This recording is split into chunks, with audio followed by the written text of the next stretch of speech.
ወበረካቱ ውድና ተከበራችሁ የሙላሌቶ ቻናል ሰዎች እንዴት ናችሁልኝ? ከኔ ሰላም አልሐምዱሊላህ። ኢንሻአላህ ሁላችሁም በያላችሁበት ሰላምና ጤና እንድትሆኑልኝ መልካም ምኞቴ ነው። ዛሬ እንግዲህ በአንድ ምናልባት ብዙ እህቶች ሊማሩበት ይችላሉ፣ ሊጠቅማቸው ይችላል በማለት በተለይ በስደት ያላችሁ እህቶች ወደ ሀገር ከመግባታችሁ በፊት ምን ማድረግ እንዳለባችሁ ያው ከራሴ ተሞክሮ ላካፍላችሁ ነው የመጣሁት ማለት ነው። እሱ ምንድን ነው ያው አብዛኞቻችን ከስደት በቃም ብለን እንግዲህ ስደት ሰልችቶንም አስጠልቶንም ደክሞንም ሊሆን ይችላል። ብቻ በተለያየ ምክንያት ስደት በቃን ብለን ሀገር ከገባን በኋላ ተመልሰን እዛው በቃን ብለን የተመለስንበት ስደት እንመጣለን ማለት ነው። ይሄ የአብዛኞቹ እህቶቻችን እንትን ገጠመኝ ነው እና ይሄ እንግዲህ የሚሆንበት ዋናው ምክንያቱ ነው። ዋናው ችግሩ ምንድን ነው? አንዳንዴ ስንኖር እዛ የምናስቀምጠው የምንስለው ነገር አለ። ሁሉ ነገር እዚህ እያለን እንዳሰብነው ሆኖ ተሳክቶ የሚጠብቀን ነው የሚመስለን እና ነገር ግን እውነቱ እዚህ እያለን ያሰብነው ሌላ ነው፣ እዛ ስንደርስ ደግሞ የሚገጥመን ሌላ ነው ማለት ነው። ስለዚህ እዛ ሄደን ነገሮች እንዳሰብናቸው እንዳስቀመጥናቸው ሳይሆኑልን ሲቀሩ ደግመን ወደዛ ወደ ጠላነው ስደት ተመልሰን እንመጣለን ማለት ነው እና ወደ ሀገር ከመግባታችሁ በፊት በዋናነት ወደ ሀገር ከመግባታችሁ በፊት ምን ማድረግ ምን ማሳካት እንዳለባችሁ ነው የምነግራችሁ። ዳግም ስደት እንዳትመጡ፣ ዳግም ስደት እንዳትመኙ ማለት ነው እና አንዳንዴ ያው ህይወት ሁሉም ነገር እንዳሰብነው እንደፈለግነው እንዳስቀመጥነው አይሆንልንም። ነገር ግን ደግሞ ያው አልሐምዱሊላህ ሰው ባለው ነገር ተብቃቅቶ መኖር ነው። ያ ከመሆኑ በፊት ግን ከመሄዳችን ሀገር ከመግባታችን በፊት ማሟላት ያለብን ነገር አለ። እሱ ምንድን ነው?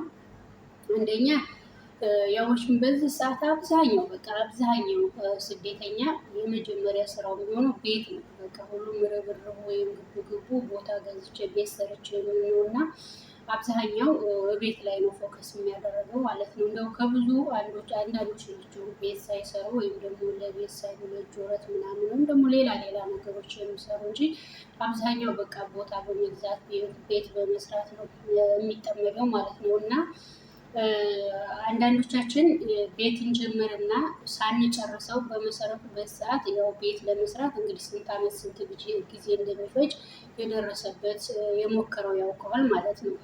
አንዳንድ እህቶች በቃ ብለውት አላልቅላቸው ሲል በቃ በጣም ከመድከማቸው እና ከመሰልቸታቸው አንጻር የተወሰነ ቀላል እኮ ነገር ነው። ከባዱን ነገር ሰርተን አሰርተን ተዋተን የሚስተካከሉ በጣም ጥቃቅንና ቀላል ነገሮች ሲቀሩን በቃ የደከመኝ እንልና ተነስተን ሀገራችን እንገባለን ማለት ነው።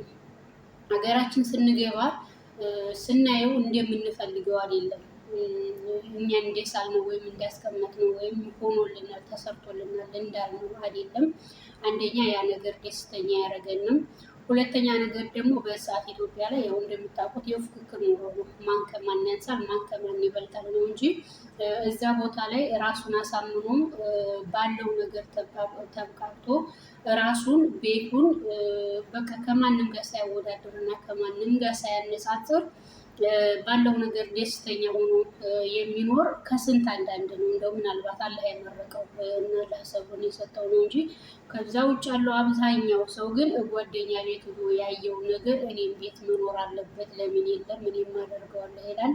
ዘመድም ቤት ሆኖ ያየውን እንደዛው በየገበያውም አዳዲስ ዘመናዊ የሚመጡ የተለያዩ ነገሮች አሉ። በቤት በቁሳቁስ በልብስ በተለያየ ነገር ማለት ነው።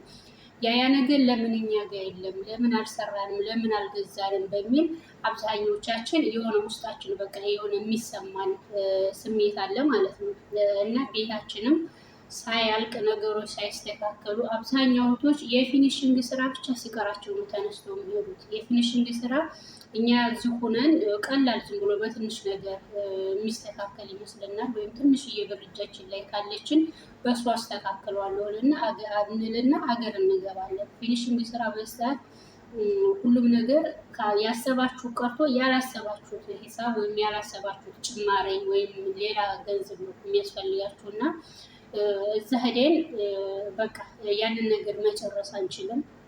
እንደገና ስራ የለም ስራ እዛ ቦታ ምንም የምትሰሩ ምንም ደግሞ እንደዚህ በአንድ ጊዜ እንኳን ቤት የምታስተካክሉበት አይደለም፣ ምንም የምታደርጉበት አታገኙ። ሁሉም ነገር በሂደት ቀስ በቀስ ነው ማደግ መለወጥ የምትችሉት ማለት ነው። እና ይሄ ነገር ሳይስተካከልልን ሲቀር ምን እናስባለን? ተመልሰን ስደት እንመኛለን ማለት ነው። እና ይሄን ከማድረጋችሁ በፊት ወደ ሀገር ሳትገቡ እኔ የምመክራችሁ በስደት ያላችሁ እህቶቼ ዳግም ስደት እንዳትመለሱ። በዚህ ሰዓት ስደት እንኳን ለመመለስ ያለው ድካም፣ ያለው ፕሮሰስ፣ ያለው ውጣ ውረድ ያን ያክል አይደለም። አስታውሳለሁ እኔ መጀመሪያ ጊዜ ስደት ስመጣ በ3 ወይም በ4 ቀን ነው ፓስፖርቱንም ሜዲካሉንም ሁሉንም ተጨርሶ ራሱ ምልልስ የለባችሁ ከዛ የሌለባችሁ። አሁን ግን እዚህ መታችሁ መዳም ቤት ከምትደክሙት ስራ በላይ የሚያደክማችሁ ወደ አረብ ሀገር ለመምጣት የምትለፉት የምትወርዱት ውጣ ውረድ ነው የሚያሰለቻችሁ ማለት ነው። እና እዚህ ሁሉ ውጥንቅጥ ውስጥ ከምትገቡ አንዴ ተሰደዳችሁ ተሰዳችኋል፣ የመጣችሁ መታችኋል። መጨረስ ያለባችሁ ነገር ጨርሳችሁ ወደ ሀገራችሁ ግቡ ማለት ነው። እሱ ምንድን ነው? የተጀመረ ቤት ካላችሁ ቤታችሁን የሚያስፈልገውን መጨረስ ያለባችሁን ነገር ሁሉ ጨርሶ፣ ሁለተኛ ነገር ደግሞ ሙሉ የቤት እቃ እኔ ከአረብ ሀገር ይዛችሁ ነው ብዬ አልመክርም። አይቼዋለሁ እኔ ከሰው በገባው ሰዓት ያውም ያኔ እንደዛሬው ቀረጽ የለም ምን የለም። ተቀረጽ ነጣ ከኤምባሲ ካስታፋችሁ በነፃ ነው የሚወጣውና ነገር ግን ከኤርፖርት ማነው ከጉምሩክ በነፃ አውጥቼ ከጉምሩክ ከመርካቶ መካነ ሰላም ይዤ ለመሄድ እንኳን ምን ያክል ድካም ምን ያክል ወጪ እንዳለው እኔ ነኝ የማውቀው። በተለይ አሁን ብዙ እህቶቼ ነገሮች ሁሉ ከአቅማቸው በላይ ሲሆኑ፣ በተለይ ቀረጥ የሚባለው ነገር ከአቅማቸው በላይ ሲሆን እየተውት እየሄዱ ነው ለጉምሩክ እያስታቀፉ ማለት ነው። እና ስለሆነ አሁን ላይ በልብስም ዙሪያ ብትሉ በእቃም ዙሪያ ብትሉ በማንኛውም ነገር እንኳን ትልልቅ ከተማ የተባሉ አይደለም ትንንሽ ከተሞች የተባሉ ራሱ አረብ ሀገር የምናየው በምግብም በምን ዙሪያ በሉት ሁሉም ነገር ሀገራችን ላይ ያለ። ብራችሁን ቋጥራችሁ ይዛችሁ ሄዳችሁ እንደውም ሰው እንደዛ አድርጉልን ከምትሉ እራሳችሁ የምትፈልጉትን የምትወዱትን። ምክንያቱም አሁን እኔ የምወደውን ከለር አንዲት እህት አትወደውም፣ ሌላኛይቱ የምትወደውን እንደዚሁ ሌላኛይቱ አትፈልገውም። እና እናንተው በምትፈልጉት መልኩ እራሳችሁ መግዛት ትችላላችሁ። ግን ዋናው ነገር ምንድነው? ብራችሁን ቢያንስ በቂ ብር ይሄን ያክል ለእቃ መግዣ ይሄን ያክል ለዚህ ብላችሁ ሰርታችሁ ብራችሁ መያዝ አለባችሁ ማለት ነው። እንደገና ደግሞ ቢያንስ ከዚህ ክዳችሁ ምን መስራት አለብኝ ብላችሁ መወሰን አለባችሁ። በእርግጥ ያው ለብዙ ዓመት ስደት የቆየን ወንድሞች ስላለን ሀገር ላይ ምን ያዋጣል ምን አያዋጣም ምን መስራት አለብኝ የለብኝም የሚለውን በዛው በቦታው ስንሆን ነው እንጂ እዚህ ሆነ እንደዚህ ነው ለማለት እና ለመወሰን ስለሚከብድን። ነገር ግን አንዳንዴ እንደዚህ ስለ ገበያው ስለ ኑሮው ስለ ሁሉም ነገር የሚያውቁ ከቤተሰብ ሻል ያለ ወይም የተማረ ቤተሰብ ካላችሁ ቢያንስ እነሱ እዛ የሆነ ያለውን ነገር አይተው ምን መስራት እንዳለባችሁ ምን እንደሚያዋጣችሁ ቢነግሯችሁ እናንተ ቢያንስ ያንን ስራ ለመስራት ይሄን ያክል ይፈጃል ብላችሁ በቃ ጨምር አድርጋችሁ አስባችሁ በደንብ ለእጃችሁ ወረት ይዛችሁ ሀገራችሁ መግባት ነው ማለት ነው። ምክንያቱም እዛ ቦታ ኢትዮጵያ ላይ በሰዓት የትም ቦታ በሉት የትም ገጠራማ የተባለ ወይም ደግሞ ትንሽ ከተማ የተባለ ቦታ ራሱ የቤት ኪራይ በጣም ኦቨር ነው፣ በጣም ማለት ነው። ሌላው ቀርቶ አንድ ክላስ ስንት የምትከራይ የአንድ ክላስ ቤት እንግዲህ በቃ በዛ ላይ ልጅ ይኖራል፣ ቤተሰብ ይኖራል። የቤት ተከራይ ሲሆን ጭቅጭቅ ነገር ራሱ